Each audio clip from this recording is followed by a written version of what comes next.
UDR, la parole est à monsieur Géraud Verny pour une durée de 5 minutes.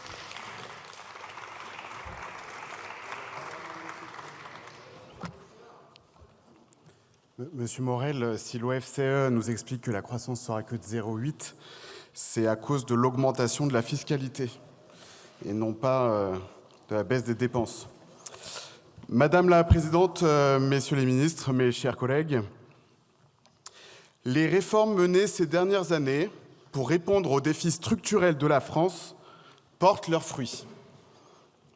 Ce n'est pas de moi, mais c'est la première phrase du plan budgétaire et structurel à moyen terme qui m'a été envoyée par le gouvernement par mail hier soir. À défaut d'étudier le texte reçu trop tard, prenons le temps d'étudier la réalité de ce qui se cache derrière cette phrase orwellienne.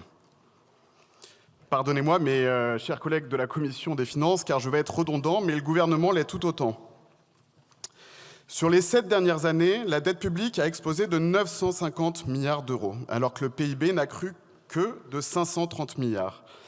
Le plan budgétaire se félicite de la création d'emplois, mais en rapportant chaque emploi créé à cette nouvelle dette générée, c'est 430 000 euros qui ont été dépensés par nouvelle embauche. Ce plan, au passé, nous explique que nous avons une croissance plus forte que nos voisins. Mais quand il faut créer 2 euros de dette pour générer 1 euro de PIB supplémentaire, je ne suis pas convaincu que le résultat soit à la hauteur des espérances. Voilà pour la partie bilan. Étudions ensemble, si vous le voulez bien, le futur. Tout d'abord, pour 2025, il y a 2 erreurs de projection.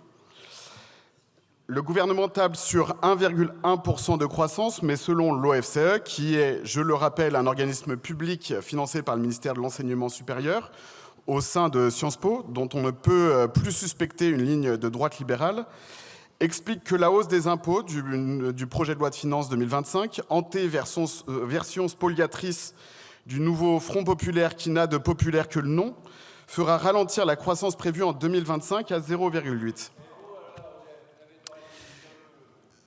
Deuxièmement, ce plan table sur une inflation à 1,8% dès l'année prochaine. Mais nous savons que l'inflation sera plus faible. Or, Mesdames, Messieurs les députés, on va peut-être laisser l'orateur parler. Si vous avez envie d'avoir une conversation, merci. Je vous propose de sortir de l'hémicycle. Il y a la buvette qui est ouverte. Merci, Madame la Présidente. Or, une baisse cumulée des projections d'inflation et de croissance générera potentiellement un manque de 30 milliards d'euros dans le budget 2025, faisant passer le déficit prévisionnel de 5 à 5,7%. C'est dit, cela nous évitera de devoir relancer une nouvelle commission d'enquête sur les dérapages budgétaires dans un an.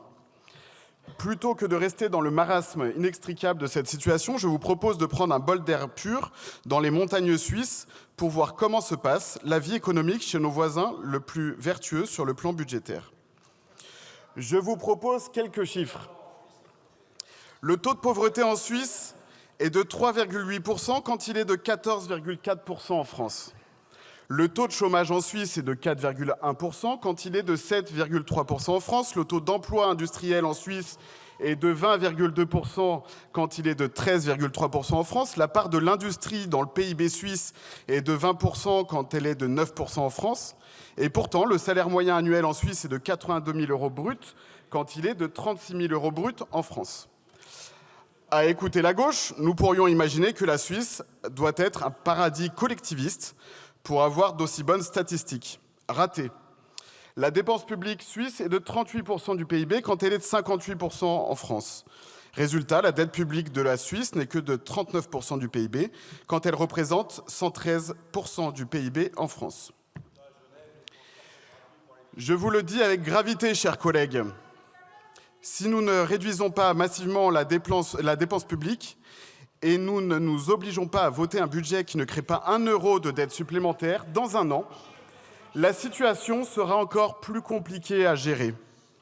Dès 2025, nous allons dépenser 55 milliards d'euros en remboursement des intérêts de la dette.